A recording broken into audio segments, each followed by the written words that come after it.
আসসালামু আলাইকুম। তুমি যারা স্পোকেন ইংলিশ প্র্যাকটিস করছো তাদের কয়েকটা অ্যাডভান্স স্ট্রাকচার অবশ্যই জেনে রাখতে হবে।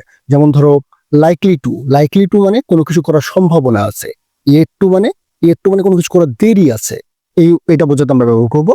আবার হচ্ছে আমরা ব্যবহার করি একটা সাপোজ টু মানে ধরো কোনো কিছু করার কথা আছে। তাহলে আমরা বাক্যে একটু প্রয়োগ করার চেষ্টা করি। যেমন ধরো আমি যদি বলি যে তোমার নিউ মার্কেটে যাওয়ার সম্ভাবনা আছে। You are likely to go to New Market. এখন ধরো বললাম যে তোমার বাজারে যাওয়ার সম্ভাবনা আছে, তাহলে কি হবে? You are likely to go to market. আমরা যদি এটা একটু কোশ্চিন আকারে করি তাহলে অক্সিলারি ভার্বটা শুরুতে চলে আসবে, তাই না? তখন আমরা কি বলবো? Are you likely to go to market. তখন আনসারটা কিরকম ভাবে বলবে? অ্যান্সারে বলবে yes I am likely to go to market. তারপরে ধরো বললাম যে তোমার কি বাজারে যাওয়ার দেরি আছে? Are you yet to go to market. তখন তুমি কি বলবা? Yes I am yet to go to market. হ্যাঁ, আমার বাজারে যাওয়ার দেরি আছে। অথবা বললাম যে তোমার কি কলেজে যাওয়ার দেরি আছে? Are you yet to go to college. তুমি অ্যান্সার কি বলবা? যে না, আমার কলেজে যাওয়ার দেরি নাই। No, I am not yet to go to college. এরপর আরেকটা বললাম যেটা সাপোজ টু হচ্ছে কোনো কিছু করার কথা আছে। যেমন ধরো তোমাকে বললাম যে তোমার কি বাজারে যাওয়ার কথা আছে?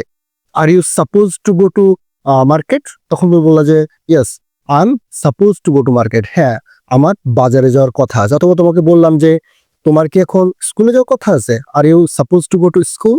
তখন তুমি বললাম yes I am suppose to go to school. অথবা no, I am not suppose to go to school.